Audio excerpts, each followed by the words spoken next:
Hey, hey, hey, it's Rebecca, and you are listening to Resilient by Design. This week, we are rebroadcasting a brilliant episode with Margot Austin.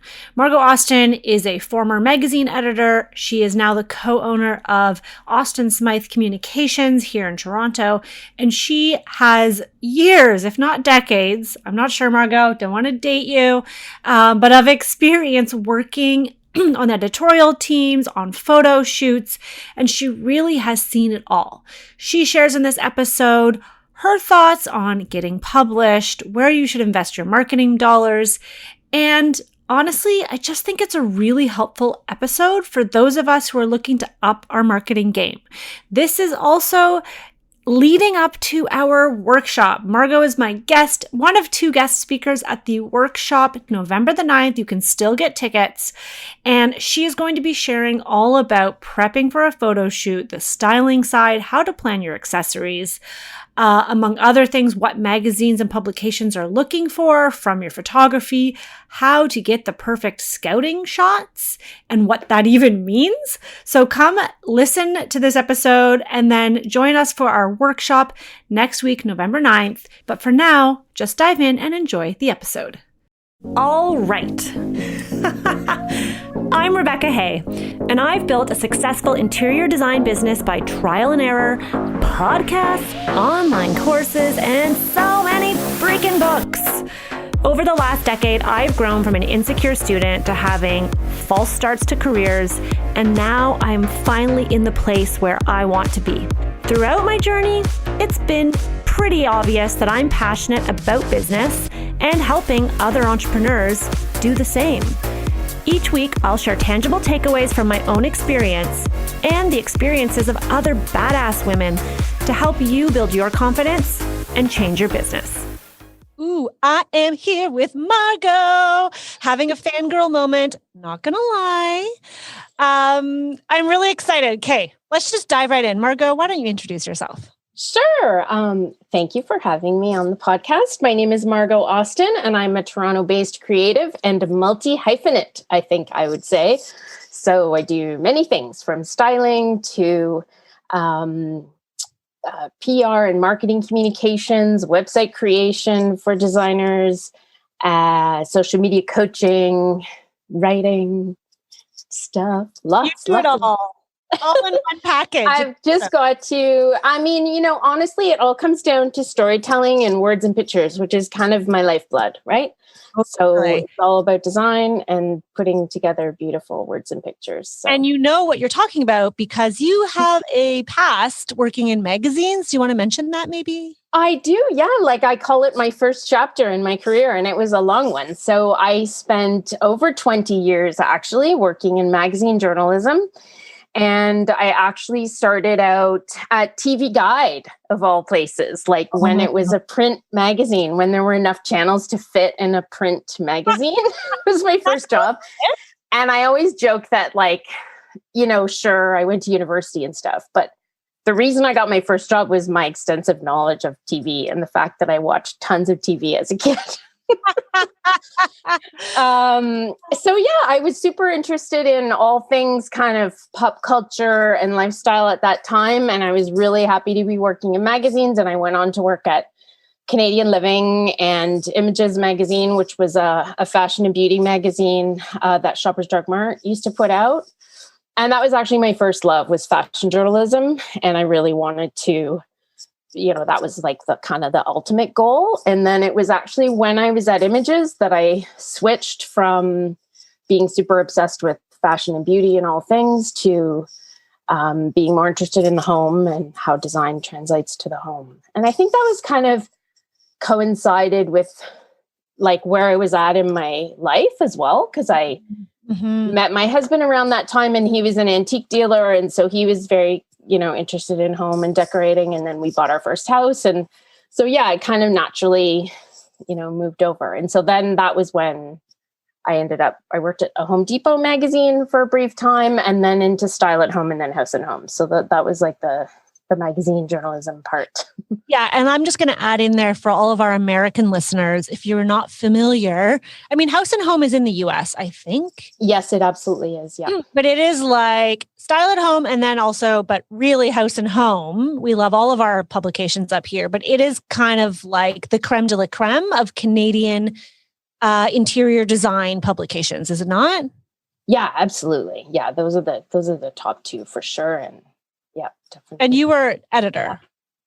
I was a senior design editor at Style at Home, and then at House and Home, I think my title was design editor, but then while I was there, I was the editor of the special interest magazines. So there was the main editor-in-chief while I was there, who was Suzanne Dema.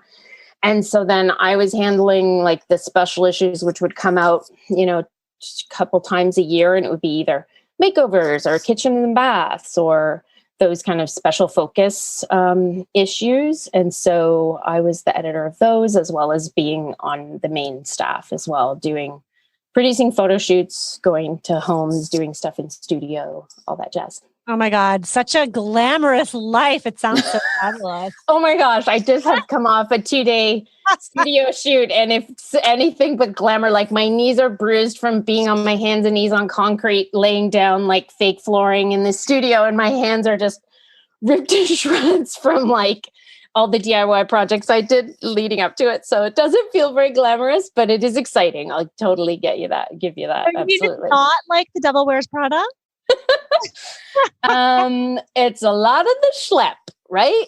I mean, you got to have your heavy lifting, wits about you. You've got to watch your back. You've got to, it's a lot of very physically demanding work. And then when you're done the physically demanding work, you have to really focus on the creative. And that switch is like, you just kind of got to keep on your toes. But that's the dopamine hit for me. That's what keeps me coming back.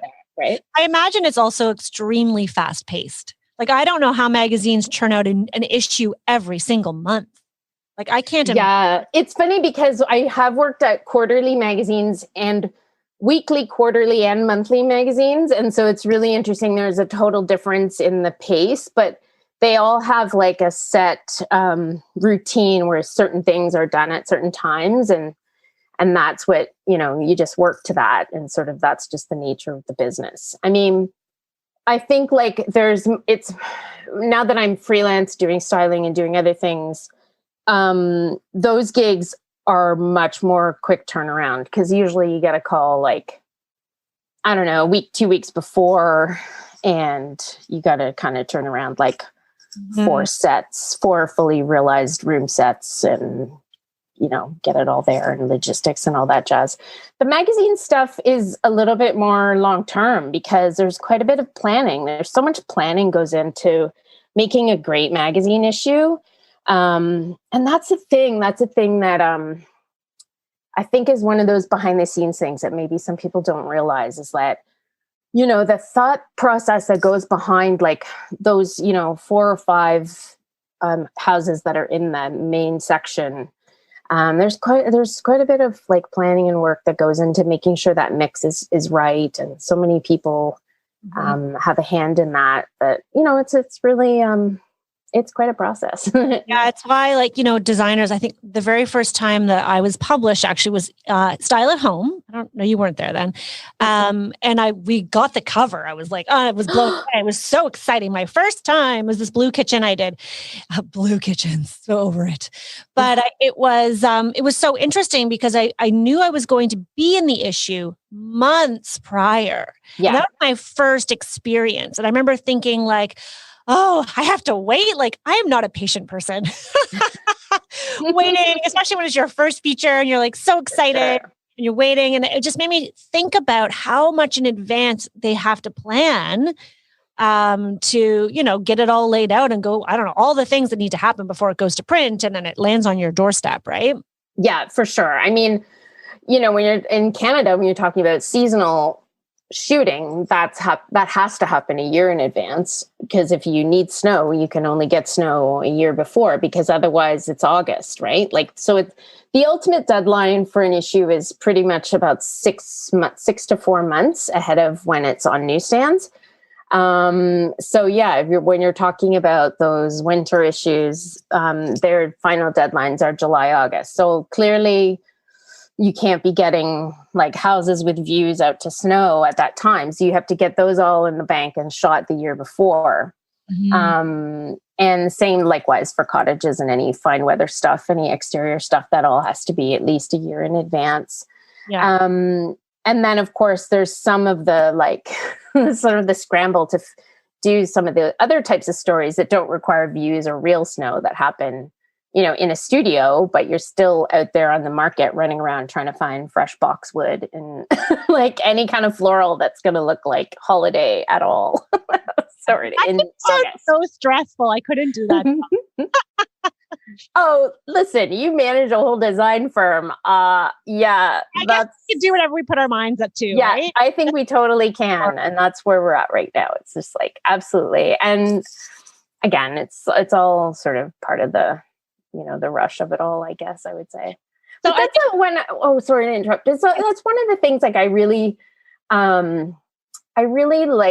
would like designers to know more about is the fact that we talk about, is there value getting published versus like, being in a magazine or being on your Instagram and all that kind of stuff. And I've been really digging in lately on some of the best kind of marketing practices. And I'm really fascinated by like the story brand approach, because I really feel like if people haven't, they can Google that up and find out some more about it. But to me, this whole concept of telling the story of your client through your work is really where it's at. And it's kind of interesting because that's really why getting editorial in a magazine is so amazing for a design business, because your work is in the hands of people who are professional storytellers, like someone who's doing graphic design and has been doing it their whole life, copy editors who are like so sharply on that copy, like you wouldn't believe, writers who have a turn of phrase that, does its best for your artistry and to tell your client's story. And then editors who are putting that together, that mix. And like, I'm sorry, but you don't have that with your Instagram. You can cultivate it, and you should use that as an example of how to cultivate an amazing Instagram storytelling experience. But it takes quite a bit of work, and it's not comparable immediately. You have to really understand the magic of a great story in order to sort of really maximize that potential. Yeah, you know what, Margot, that's so interesting. I love that you're talking about that, because you're right. No one really talks about that much. And I do. I love Donald Miller, who wrote the book Story Brand. I listened to his podcast. I don't remember. He just rebranded the podcast. But anyhow, that idea. And you're right, with Instagram, it is hard. It's funny. It's not, it's a collection of beautiful images. And yes, it tells a story about your brand, but it's not necessarily telling the story. And you can do one of those posts where you're swiping and looking at the befores and the afters, but there's something about the copy, the words, the images, and how they go together to tell that story. And I'll just say, like, my experience, because I used to work with a publicist here in Toronto, and I'm not anymore, but I worked with a publicist, and it would make me crazy. I was like, I get it. Okay, what's the story? But like, finally she drilled into me, and she would come up with these really creative angles. And well, we can pitch this same space 5 different ways. Let's talk about the color story and how you developed the color. And it's not just, hey, look at this space. Isn't it beautiful? People want the meat and potatoes. I like to say, like, they want the insides. They want to see, I mean, correct me if I'm wrong, but they want to see, like, here's this busy family of 4, like, their entry sucked. It didn't function before. There were shoes everywhere. They were tripping over each other. Mm-hmm. So we came up with this creative solution. And now when they come home, there's a place for everything. Like, it's telling that story so that your potential client sees that and is like, oh my God, that's me. Like, I trip over my kids' shoes every morning. Exactly. And that's the story brand approach, right? Is having the person, the client is the hero of the story, not the design itself. And unfortunately, not the designer. You're not us. Sorry, you're the hero, but you're not the character. So I'm getting my story brand parlance mixed up. Oh my gosh. It's main character. It's about them. Yeah. Anyway, it's about them as the takeaway. Yeah. But for sure, I mean, and then that's, when people, if you're thinking about, the magazine, their goals are to appeal to a readership. And so their readership are people looking for those solutions, right? So, so telling a story that helps them identify with the people in the story drives their business, which is to sell copies of the magazine. And so, yes, it also positions the designer as the hero who saves the day. And so that's, Right. That's all part of it too. But you're absolutely right. Like the story is the most important part. Like what is compelling is the solutions that were arrived upon that make it, it's like if you think of a great film, like a movie, the story is the through line. It doesn't matter how good the cinematography is, how good the acting is. If the story is basic and flat, it's just not going to be as successful, as widely acclaimed. People aren't going to enjoy watching it. You need to have the insides. You need to have the story. So knowing that, Margot, I'm so curious because there's so many ways now for designers to get published, to get out into the world. There's like social media, and I just recorded a podcast about online presence and the value in that. But there's so many ways, and I think for designers it can be a little bit daunting and a little bit overwhelming. And I know for a fact from talking to designers in my community, oftentimes they're like, I don't even know where to start. Like, should I focus on my Instagram? Should I hire a publicist? Should I pitch this story to a magazine? Like, where should I invest my marketing dollars? Should it be on Pinterest? Like, a girlfriend of mine just came the other day to me and she was like, I don't know. Like, should I invest this money? I have this much money to invest. Do I invest it in Pinterest? Like somebody who can help get me set up? Do I do a LinkedIn strategy? Do I? And I'm like, I don't know. Margot is going to tell us. Right. I mean, the avenue you go down depends so much on your goals, right? And I didn't mention off the top, but you have been alluding to it, is that, yes, I'm also a partner in AustinSmyth Communications. And Hilary Smyth, my partner in the business, is also an ex-print journalist. And so we definitely, when we work with clients, we definitely are goals focused. So because your actions, you need to meet the people that you're after where they are going to be, right? So you need some amount of information on, there has to be like a goals discovery process. Is it to get more credibility? Is it to get more clients? Is it to get a different kind of client? And so our discovery call process really does get to that, get to the meat and potatoes of that, as you were saying earlier, meat and potatoes. So that way we then craft a plan accordingly, right? And so because there are lots of things you can do, but what you want to do is set up something that is tailored to get you to the finish line that you want to get to, right? And so yeah, I mean, I do think getting published is definitely still on a lot of designers' wish lists, and we've been having so much success lately, and it is such a thrill. Like recently, a client, Corey Halpern, is on the cover of the current Style at Home, and it's funny. Like you mentioned, how exciting it was to see your work on the cover, and I actually realized that seeing Corey's work on the cover, something that we worked with her on, is just as thrilling as seeing your own work on the cover. It's sort of kind of interesting because I've actually had all the experiences. Like before I worked at Style at Home, my husband and I, our first house was photographed for Style at Home and ended up on the cover. And I was like, oh my gosh, that's like my bedside table and my wedding photo on the cover of a magazine. I came home and it was there in the mail, and I was like, such a thrill. And then when I was working at the magazines, I experienced, things that I styled or that I worked on that would have made the cover, and that was thrilling in a different way. And so this experience was thrilling in a whole other way, which is great. And I mean, there's just no denying that it's incredibly gratifying to see beautiful, your beautiful work on the cover. Like her, I'm sure, as you shared, it's very exciting. And it certainly, there is a lasting quality to print still. And there is something about it, that just sort of, I recently had someone contact me about a place that I had designed that was in a 2015 issue of House and Home. and they, Wow. like there's a lasting quality that I'm not sure exists on some of the other platforms. So that's something to consider. That said, oh my goodness, as you know, the world is our oyster. There are so many different ways to communicate, the beautiful work of a design. And I think that, again, comes back to the goals and then making a strategic plan to use all of the resources at your disposal to get that out there. And when you think about it, everyone owns, social media accounts, and they can connect in so many different ways. So, I think when you have a specific goal, you have to make a plan to reach the goal.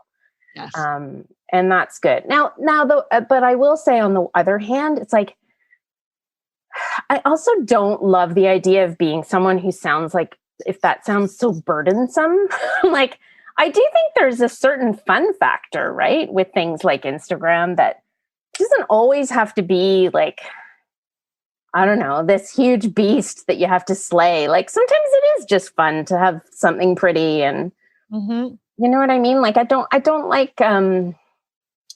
to be so, what's the word? Maybe pedantic or something about, the way it's supposed to be. I do think that these tools are there for how you want to use them, and the rules come into play if you have a specific goal. But if you are looking to experiment or grow your audience, or just try out some new things, or like expand your creativity, then go for it. Just do what you want. Like have fun, Yeah. And I think they kind of all work together. And that's been my experience.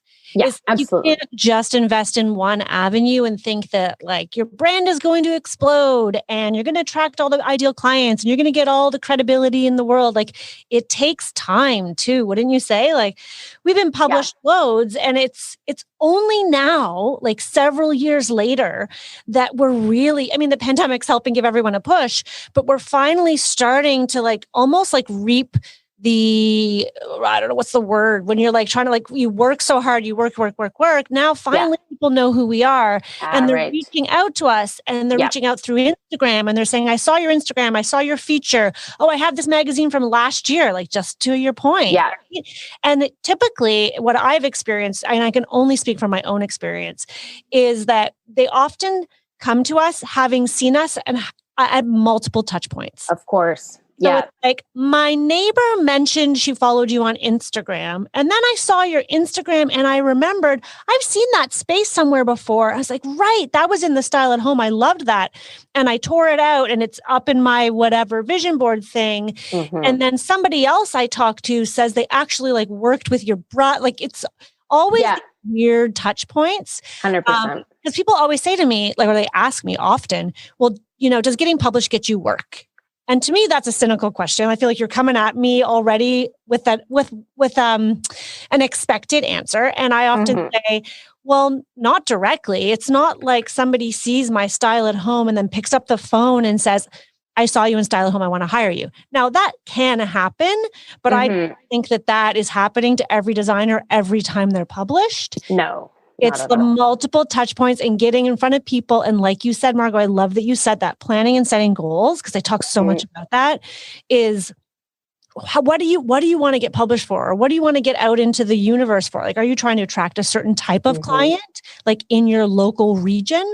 Well, maybe you want to think about that person, know your ideal client, right? Yeah. They buy magazines, or are they on LinkedIn all day? Like, what are they doing? Yes.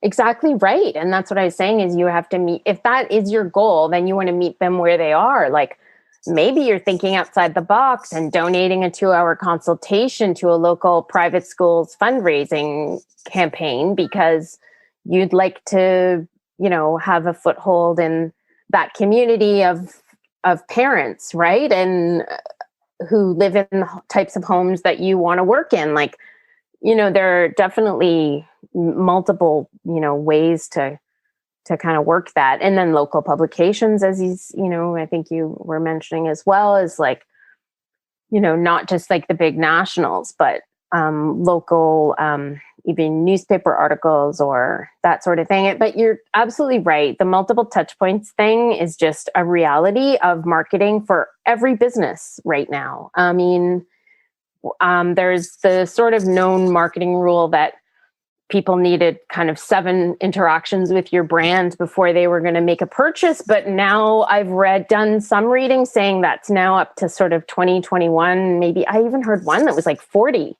times. Oh my God. Because like now we're just so bombarded with information every day, right? And that number has changed. But yeah, I always do try. We definitely try to explain to people that, you know, like for instance, creating a new beautiful portfolio website is going to require some really solid branding work to make sure that the text is going to work its hardest for you. So that's going to require that sort of brand discovery process and getting the words correct and the writing aspect of it. And then also, is your logo and are your graphics, you know, where they need to be, and also the photography and the styling. So that's like a website is just one example of a venue that's your most important venue, really. And it is a vehicle of self-publishing. And it has all of those elements. It requires, you know, good marketing copy, beautiful images, beautiful styling, great branding. Yeah. And I would say your website is essential. Like as a designer, I still think it's essential. Unless you're like the old school designers who still don't have a website, you probably don't need one. But you know what I mean? But I almost feel like we could draw a map and it'd be like all these points and you'd start to see that everybody's journey to find you is different. Like it's style at home to Instagram to website or like Instagram to style at home to website. But I do think most people land at your website because that's how they find out the best way to contact you. So it's a really important opportunity. Yeah. And even, I mean, you know, even on a referral basis, if a friend tells you this designer is great, well, what are you going to do? You're going to do 2 things. You're going to go on their website and you're going to go in their Instagram feed, depending on who you are. Like maybe you won't go in their Instagram feed if you're not involved in Instagram, but like they're not going to just take their friend's word for it and then phone you. Like they're going to go on your website. And I've literally had someone say to me, oh, this person was recommended to me, but I went on their website and I went on that person's website and I was like, oh, yikes. Like, I know they do awesome work, but it's not there yet. Right. Like, and I know that's such a hard thing because it's like the photo shoots and, you know, this year has been very challenging as far as that goes. But oh my God, like your website is the most important thing you have. And every person who gets referred to you is going to go there. And then your Instagram is website junior, right? It's just going to be also super important. So yeah, absolutely important. And then as you were saying, it's kind of funny though, because I do find like in the work that Hillary and I do, there is this tendency to kind of look at designers who have a super high profile and hold up their websites as being exemplary. From the standpoint of actually effective marketing, many of them are not at all. They just have beautiful interiors that are beautifully photographed. But that's a person who maybe has 35 years of experience and a portfolio as long as your arm. And, you know, to a certain extent, that machine is driving itself, right? It's not because of the website. Because of the website. I love that you're saying that because there's a designer, one of many that we kind of look up to. And my team and I, they had a new website in the last few years. And we were like, oh, can't wait to check out their website. And I was like, oh, well, it looks really good. And I was like, I don't know. I feel like maybe this isn't really, I don't think it's a great website. Yeah. And it is quite a realization. Yeah. But the person's work and caliber is so high. And to me, it was a mismatch. Like it was fine. Don't get me wrong. It was fine. But I'm looking at it with my marketing husband. And he's like, this is, like this website sucks. And I'm like, oh yeah, I guess I see now what you're saying, all the things. But somebody might look to that designer and say, well, let's just copy their format. Right. Because it's clearly working for them. But actually, they may not be getting any work through that. They have this long, extensive network, like you say, of 30 plus years working in the industry. Yeah. The website is just kind of an afterthought. So it's so important to understand your goals and what you need and not to just copy what other people are doing. And I would say, yeah, like most of those people have understood by now the need for beautiful photography. That's all good. And so that ends up dazzling. But then when you start reading the text, it's like, what in the what? What does this even mean? Like, it's just gobbledygook, like flowery speak. And that is just not going to be good. Hey, Margot, I am like, you are preaching to the converter because right now my website drives me mental. Like, it's fine. It looks pretty, whatever. But I know that the copy is not what I want. I'm pretty sure I like plagiarized like 15 websites 10 years ago and was like, this sounds really professional. Like, we are a full service design, la, la, la. Meanwhile, behind the scenes, I've crafted so much more copy internally about our mission towards sustainability and how we help our clients. But none of it's reflected on the website because we just haven't gone and updated it. So right now, I'm like, you're talking my language because right now, my rock for the next quarter is to do an entirely new website, reevaluate my brand, like you said, and like look at it really holistically, because it's something I don't want to have to do every couple of years. Like, I want to, obviously you have to update it, but it's time to make sure, because we're getting lots of people, lots of eyes on the site. We can talk about this in a second, but there's all kinds of ways to get, I don't know if you call it published, but to get out there online. Like, there's blogs, there's Pinterest, there's all that jazz. So if we are going to engage in doing that, if I'm going to do blog posts, then I better have a decent website that people are going to land on. Yeah. It really speaks to my message, which is not the website that I have. And it depends who you talk to, because I'll talk to some people and they're like, but Rebecca, there's nothing wrong with your website. It's so beautiful.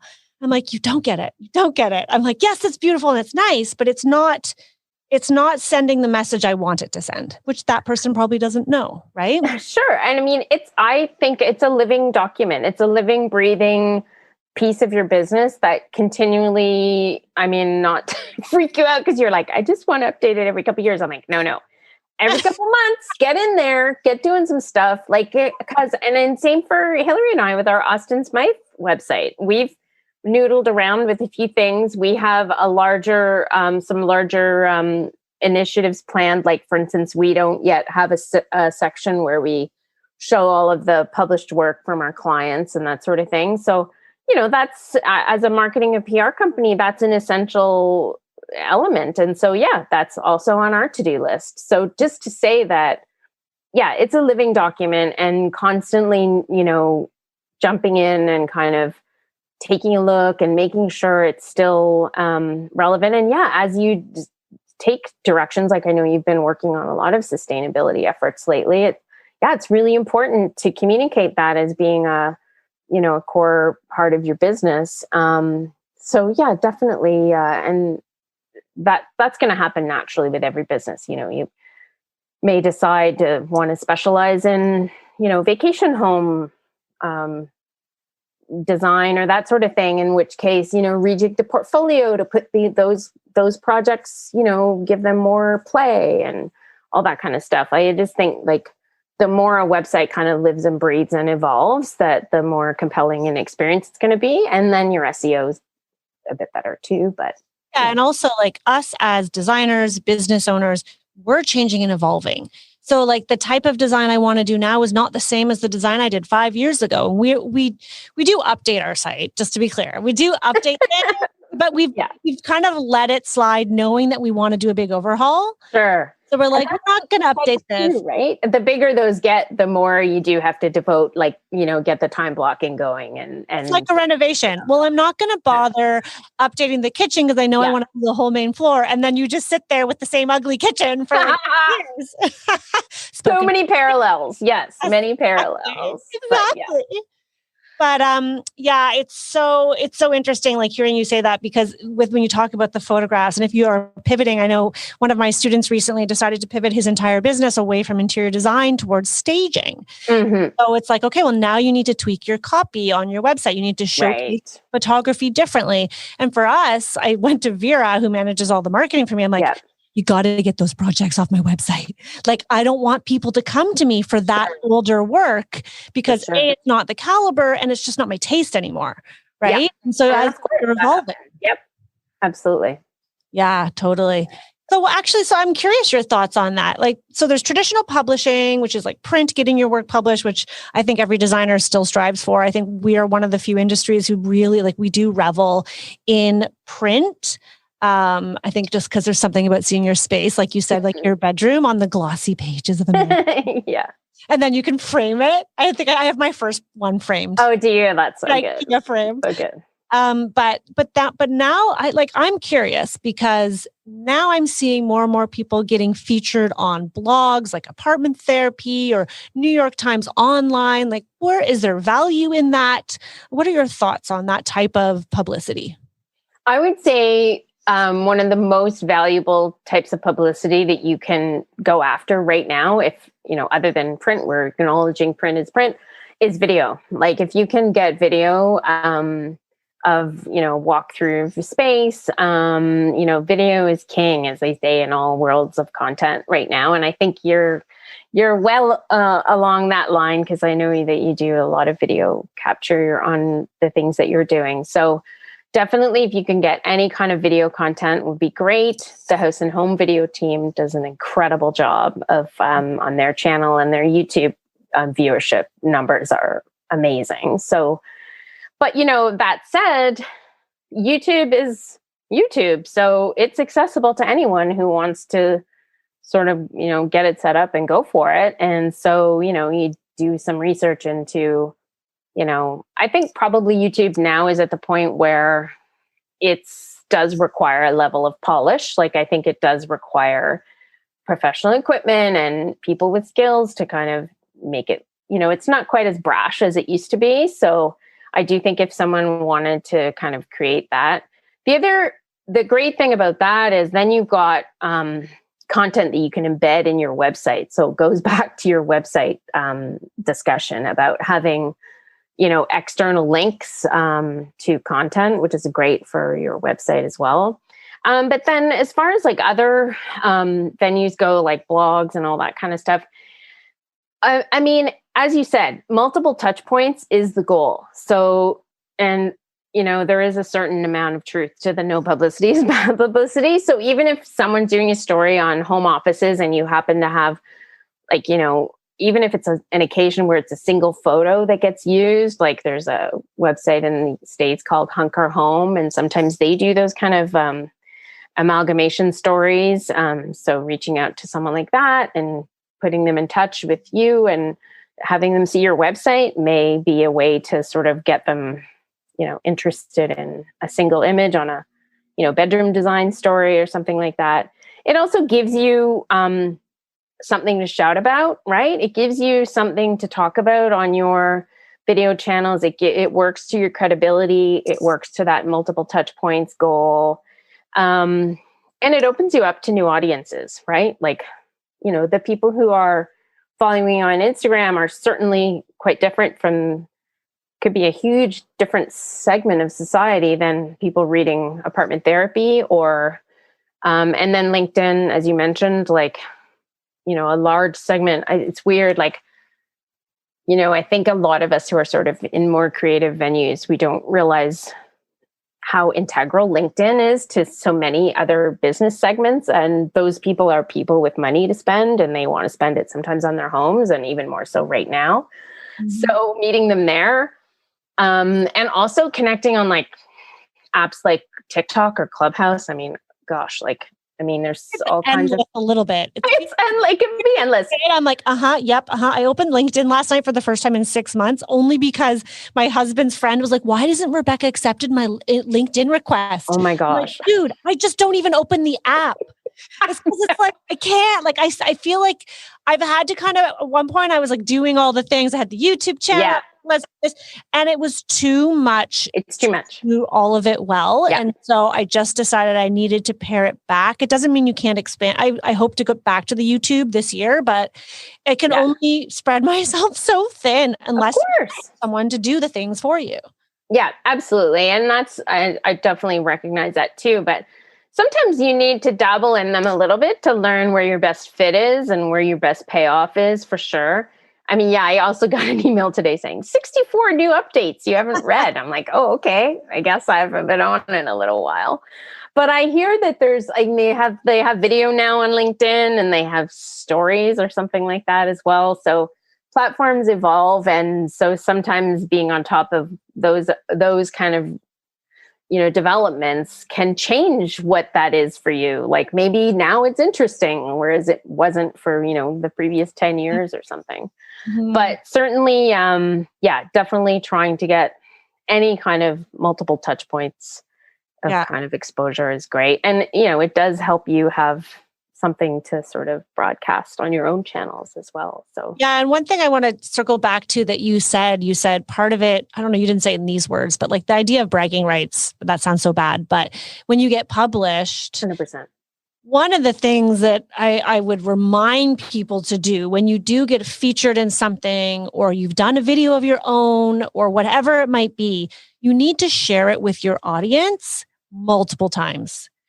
So that's a mistake I think we make internally, is we think like, well, people don't want to see that again. I already shared it once. I shared it in a story and it's on Instagram. But what I realize is not everybody is seeing everything that you put out into the world. And so especially if you get featured on the cover of a magazine, but it could be something as like, I created this YouTube video, I did last year, I did the 10 days to a healthy home video series. I mean, it was very basic quality, but it was very informative. And I had this thought, I'm like, probably tens or hundreds of people have no idea I even did that series. It still has value. Why not bring it back? Or why not share again? And one of my closest designer friends saw something in a story. She's like, oh, I never even saw you post about that. You got featured in that thing. And I'm like, oh, that's so interesting. Yeah. I don't want to like overload everyone.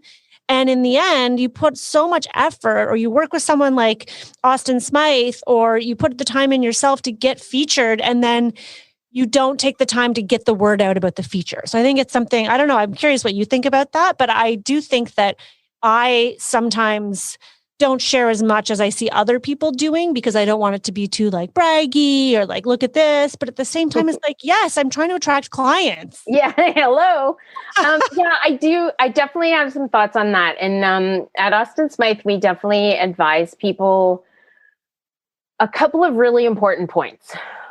First one, don't reveal the entire story. If you're published, don't put every page of the story on your Instagram feed, because you're cannibalizing the magazine. If you give away the content, nobody's going to buy it. And if they don't buy it, you don't have a venue to pitch your work to.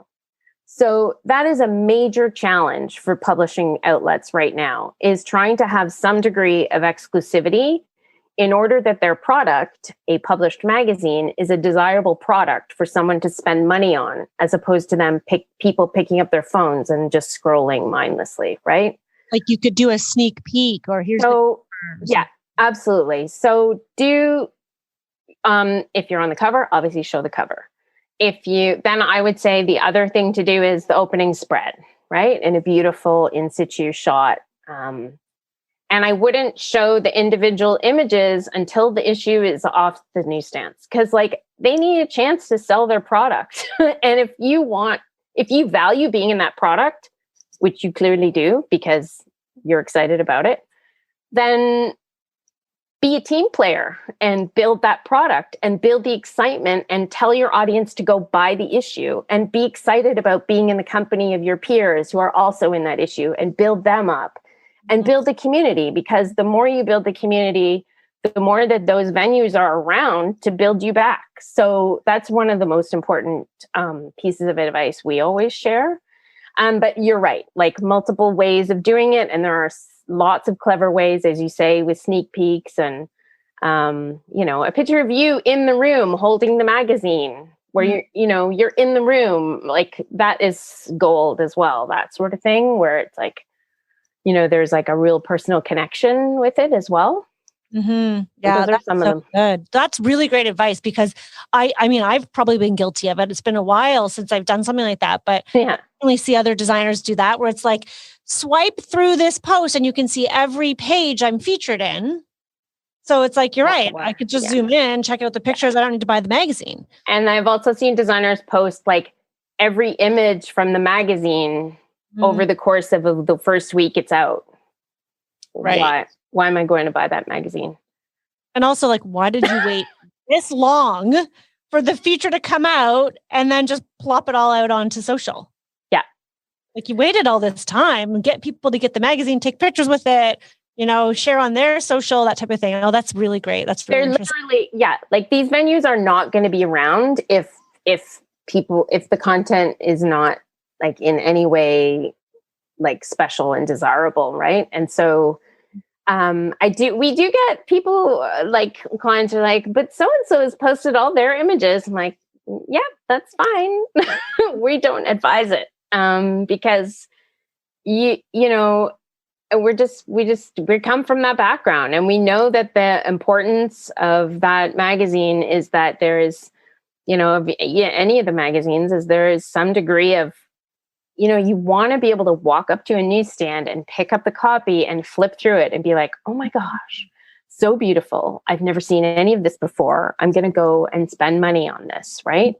That is a tough thing to get someone to make a decision to do, right? And so, you're going to make them decide to do that by the content being fresh and exciting and beautifully photographed and beautifully laid out, and that they haven't seen before. Because, like, I'm not going to go buy a magazine that has like all stories on it that I've seen around Pinterest for the last year and a half, 2 years. Like, I'm not going to. And that's why most magazines that I know of, anyhow, at least the more national publications, they don't take spaces that have previously been featured or that are posted all over your website and all over your Instagram, right? They aren't usually interested in those because they want theirs to be unique and special. Now, it might be something that's been on your website, and that's fine, but it's not typical. Yeah, exactly. And that's a tough one. That is a tough nut to crack because it is a moving target. Like, there is not a hard and fast rule, because to some extent, even though websites are public, they are your proprietary space, right? So it's not considered as, by most publications, as being you publishing the content, because it's not like it's been announced to a huge wide swath of I had a space where the magazine was like, I was like, oh, but I already have it on my website, because it was like I'd had the space done for several months. Right. And they said, that's fine, you can keep it on your website, but we just ask that you don't post any images of this space on your social media until the magazine comes out. And I was like, I would say that's pretty standard. Some venues will request that any images that they're going to feature come off your website. Some won't. It depends. And that there's not a single way. We always, at AustinSmyth, we always make sure that we know what the outlet's requirements are, and we advise clients accordingly. And then in the US, it's totally different. They have very different rules, and it goes publication by publication. And I would say it errs more towards more exclusivity. That said, maybe like they need to pull off a story on pools and like how amazing pools are. And it's like, okay, well, we'll take anything you got, because we want to do this great story on pools, and we don't care that it's been on your Instagram, because it's going to be part of this other story that's a bigger. So there are exceptions. There are always exceptions, but I would say just a level of kind of like, discretion and totally exclusivity is always kind of appreciated. Yeah, I think that's really great. It's interesting. It made me realize the other day, a realtor that I follow on Instagram was like, oh, I wrote this great article and it was a publication, and it was about the real estate market and what have you. And she may have linked to the article. I don't even know, because she did like a screenshot of the whole, I could swipe through her post and read it, which is exactly what I did. Right. And then I left her feed. There was no incentive for me to go to her link in bio, click and read the full article, because I felt like I got the gist and then I moved on. Yeah. So I'm like having an aha moment right now, Mark. I'm like, oh my God, I get it. Yeah. Don't share all the goods. So good. And I mean, I think you can share goods like after they're not selling that magazine anymore, right? Because, you know, in case you missed it, we were in the blah, blah, blah. You can buy back issues here. Like there's always a way to. Oh, that's cool. I don't know. Oh. Okay. So there's so many things I still want to talk about. We won't have time to cover. Move on. If a designer, say, had $5,000 to invest in marketing, PR stuff, where would you say would be the best first place to start? Well, the most important thing they need is solid brand identity and great photography of their work. So, do they have those things already? Then we can move on and they could put that money elsewhere. If they don't have those things, then those would be important things to invest in. How's the website? You know what I mean? Like all the stuff we were already talking about. Because it's crowded marketplace. There's a lot of people doing design and you need to carve out what your unique offering is. And I think that's really important to anything you're going to do. Any marketing effort has to be backed by a solid identity of what your value offering is and how you differentiate yourself in the marketplace. And if you don't have that in place, any efforts will not be as fruitful as they might be. So that's really important. And that's something that we work on with clients who usually it's in the process of doing a website. We work on Squarespace websites. So those are really important. Photography and styling, really important. We offer styling services along with managing photography. Some designers like to do their own styling. Some prefer not to. And that's, has a lot to do with just that whole concept of how you're running your business and when you want to outsource certain tasks. Like maybe you want to outsource bookkeeping. Maybe you want to outsource writing tasks. Maybe you want to be outsourcing styling because you'd rather be, at the stone yards and working on the next project because you're done with that project. Or maybe you do have a goal to be published and you'd like people like Hillary and I who have experience with, the types of styling that appeal to editors to get in there and get that done and work with the best photographers. So sorry, the answer is it depends. But that's always the answer. It's always the answer. Now, you did answer it. Like, I think that's really valuable for designers to hear. Like it makes sense, right? Like why put everything out there? Why attract all these eyeballs onto your brand if you don't clearly even know what your brand is and it's not visually appealing? Because people, like you said, like that friend who was referred by the person to the designer goes to her website. And even though the referral was strong, the website didn't support that. Mm-hmm. Yeah. And then there's a weird question mark, right? Like, And it's this person, like I know my friend had a good experience, but I'm not loving what I'm seeing. So what's the middle ground? Is she just so amazing and so busy that she doesn't have time to do this other stuff? But then it's like, why can't she carve out the time? Yeah, I totally. Yeah, I think it's like anything. It's like get your house in order in a way.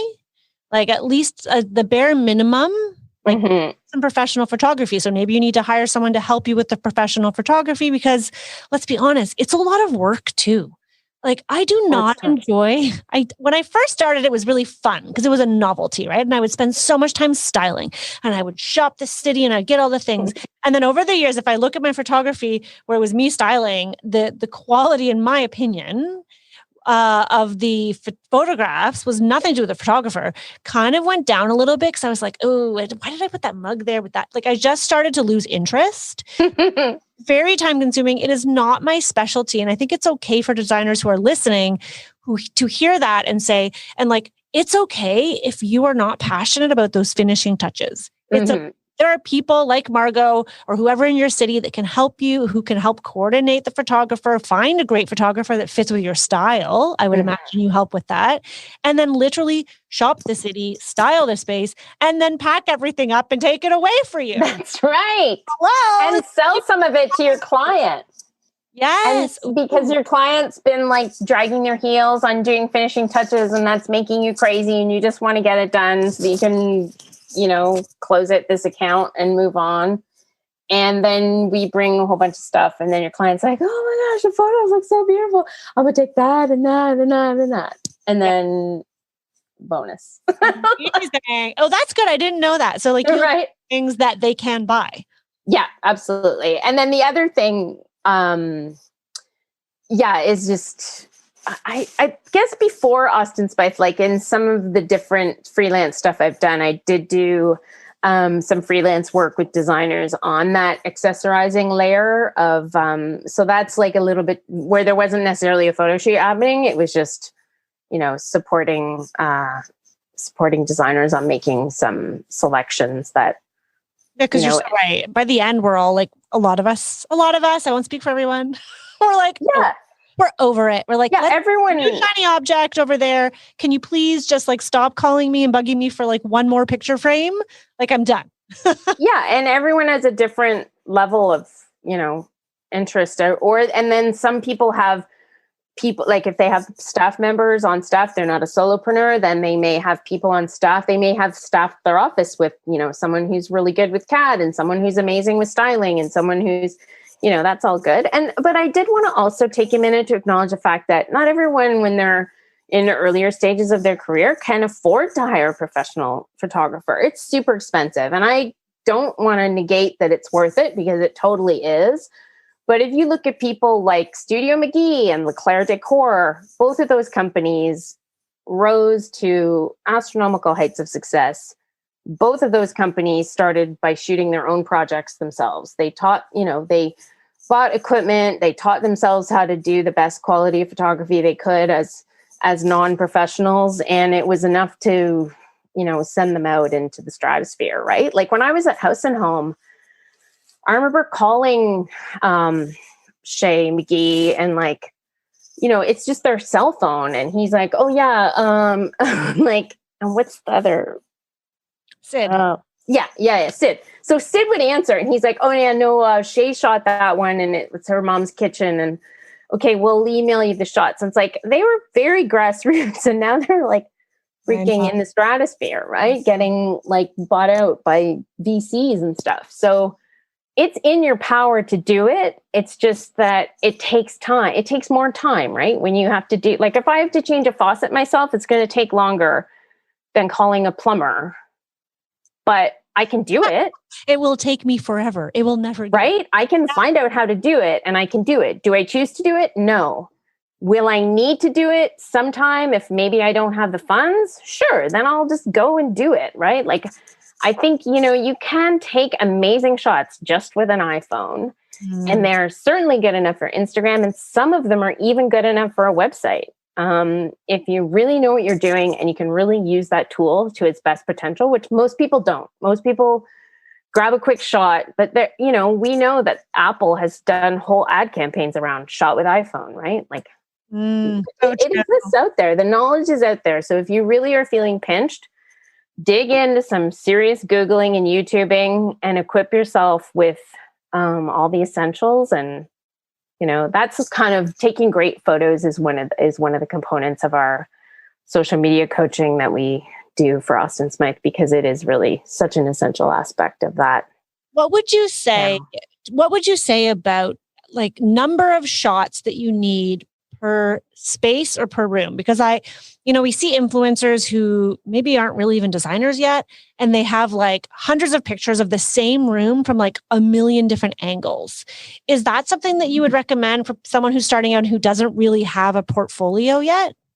Yeah, I mean, I guess the thing about it is if you don't have a bunch of spaces to shoot, then you use your own home as a laboratory, and you have to, reinvent it as many ways, and then learn how to do the best flat lays of samples. Like those are all some great ways. You can do like crazy stuff, like guerrilla stuff, like go and buy a whole bunch of stuff and like shoot a corner of your room and then return it all. Like, like you can do, there's, when I've done that. Of course. I mean, you can fabricate art and like go buy a chair and then like make a corner and make a beautiful vignette shot. There's all kinds of ways that you get yourself content. But I mean, I don't know. Is it compelling to see the same space over and over again? No.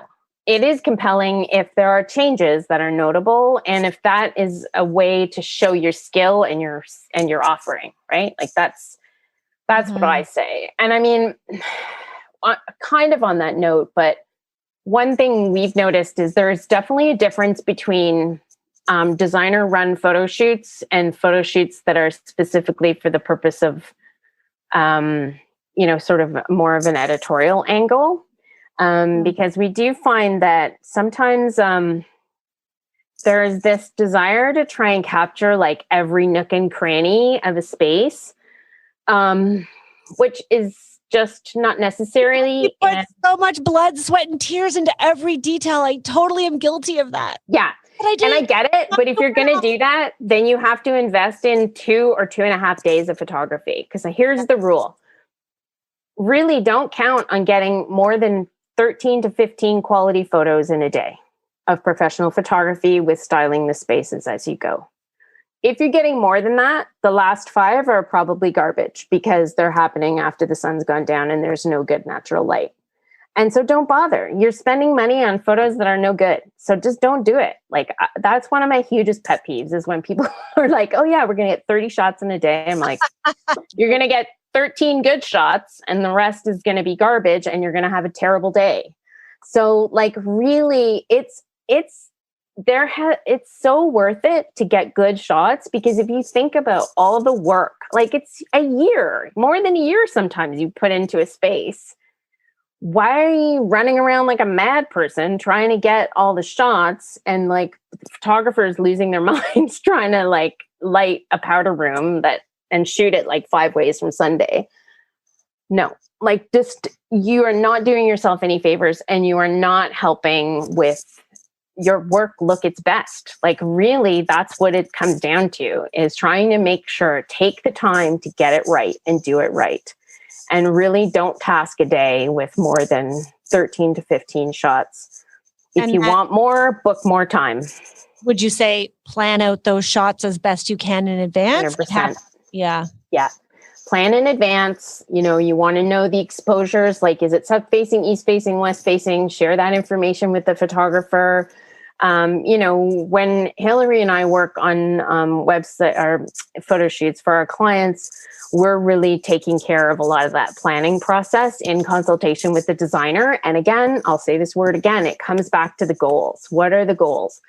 So for instance, if you, this particular interior has a sensational kitchen with amazing features, you'll want no fewer than 5 shots of that kitchen. And you probably want a mix of like pull back and close up and details and some of the other, any custom elements. That's going to compromise your day because that's more than a half a day shooting. So then if you've got 3,000 more square feet of rooms to shoot, you know what I mean? Like it is about goals. And some of that's driven by what you need for your website. Some of that's driven by what you want your clients to be in the future. Like if you love working on kitchen design and you don't have that many great kitchens on your website, then you got to shoot the heck out of that great kitchen. And don't just do 1 or 2 shots and then shoot the rest of the house, right? Because totally. I've been that designer where I'm like just pushing and it's stressful because I'm like looking at the clock, trying to keep things rolling, barely pause to eat, like go, go, go. It's exhausting even on a normal day. And then reality is you get the shots back and you're right. Not half of them, but a handful of them are just like, okay. Right. Yeah. And then you're like, oh, and it's like a reflection on the photographer to you, but it's not the photographer. It's your like desire to capture every single time moment. And then now what I'm seeing, it's like sometimes I have to learn from experience. Apparently that's the only way I learn is you look at the pictures and you're like, oh, I really only ever end up using the 3 shots. I have all the shots and I never use them anywhere. And you think about like your website and that's the other thing that's a driver. So first of all, if you're pitching to a publication, you don't need any more than 13 to 15 shots. They're not going to run more than that. Mm-hmm. On your website, if you have your website organized by project, like how long you want that scrolling experience to be, like sorry, like people don't have that attention span. Overall sense. What it does give you, and I will give you this, is if you have multiple shots of a project, you don't need to put them all up at the same time. It gives you the opportunity to like switch them up. Like, as I was saying before about making your portfolio living and breathing in your website, is like, oh, maybe now I want to go into that project and like, put the bathroom first and switch up which photos are in it. So it does give you that flexibility, and certainly gives you, content you can live on, that you can use for social media. But again, as you said, you'll tend to favor certain ones that are your favorites anyway, right? Yeah. Oh my God. Okay. We've totally gone over time. So of course. Good things to talk about. Surprise.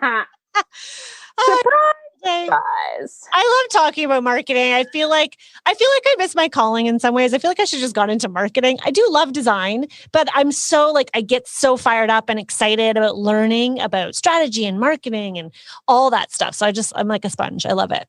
Yeah. I mean, and it's just all part of, there's so much creativity in marketing too, right? It is about telling the story of a brand, of a company, and whether that company is making shoes or making rooms or making, notebooks or, what I mean? Making staplers. I'm like looking at things on my desk. They still have to tell what makes them amazing at that and why the client needs that in their life, right? So. Oh my God, I need to hire you to do my website. I'm like thinking about all the things. I'm like, this is a big undertaking. That's so cool. Yeah, and we love working with Squarespace. I've been working with Squarespace sites since 2008, since before people had websites. I don't know. And Squarespace is an amazing platform because it's such a nice, beautiful, clean interface. It's easy to use on the back end for those who might be interested in doing that down the line. It is. We have one, great. And I'm even able to go in and change things. Yeah. And the other thing that I'm not sponsored by them, although I have done many, many websites. So I'm part of their inner circle. But the other thing that is killer for them is the service. The tech support is amazing. They're very responsive, and they're just, so I think that's really important for people who would like to be self-directed a little bit, who aren't always necessarily handing everything off to someone else. But our clients are a mix. Some of our clients, we just give them a tutorial and they take it and they're going to do it on their own. But some of our clients will do a maintenance, process where we just do updates as they're ready, and we, price those out. And well, we can talk offline about it. Yeah. So lots awesome. of stuff. Okay, so before we say goodbye, is there any last nugget of wisdom that you'd like to share with my listeners? Nugget of wisdom. Well, I just think people need to believe in themselves, and maybe not so much looking at peers and what peers are doing, but really look within themselves and within their, think about your best client designer relationship and how that went and how you would like to replicate that in order to attract more people like that client, rather than looking to, I do think peer support is really important, but I just think looking within yourself and your relationship with your best clients and what did you do right, and then just keep doing that and keep plugging along. And also never stop learning and never stop being inspired by trying something new, doing something new. That's going to rejuvenate yourself, your business, your creativity, all that stuff. Mm-hmm. Ooh, I'm all for that. That's amazing. Okay. Let everybody know where they can find you. Great. So with AustinSmyth, we are on Instagram at AustinSmyth Communications, and that's SMYTH. So Austin is AUSTIN, and then it's SMYTH Communications. I'm also on Instagram myself at Margot Austin, and that's Margot with T. We're at AustinSmyth.com, and I'm at MargotAustin.ca. So I'm both places, all those places. And I'm at Clubhouse, Margot Austin. Oh, yeah. TikTok. I've seen you at Clubhouse. Yeah. Oh my gosh, I'm addicted to Clubhouse, and I'm addicted to TikTok, but I have not mastered making content there, but I'm a massive consumer of TikToks. I think my husband is the same. He's like, anytime I look at him, he's on TikTok. He never has created like I don't. video. He just consumes. I don't watch TV. I watch TikTok. So I'm there. Margot Austin has my maiden name. So anyway. Amazing. Well, thank you so much, Margot. So much fun. I love your podcast. I listen to it all the time. And I love your mix of people. And I'm so happy to have been considered in the mix. So that's great. Thank you so much. Absolutely. And we will definitely have you back because you have so much wisdom to share. So thank you. Okay. Thanks, Rebecca. Well, that was really great. I mean, doesn't she just know so much? I hope that was informative, especially if you are somebody who's looking to get your name out there, or maybe you have had some experience with PR and you're just wanting to learn a little bit more. Margot certainly is a real depth of knowledge. I mean, I think I can only imagine if she was styling all my photo shoots, how much better my photography would be. There is so much value, honestly, guys, in hiring professionals to do professional work. I mean, shoot. Isn't that what we do? Like, think about it for a second there. And I know it's expensive. It's expensive to hire a professional photographer. And Margot gave some really great tips on ways that you can sort of hack it and do it yourself. But I will say, if you're an interior designer, you're banking on someone hiring you for your expertise and you are a professional, right? Maybe they can do it themselves. Probably they don't want to. And so they're hiring you. Same goes for you hiring a photographer, someone to help with PR and communications. It's like, that's their wheelhouse.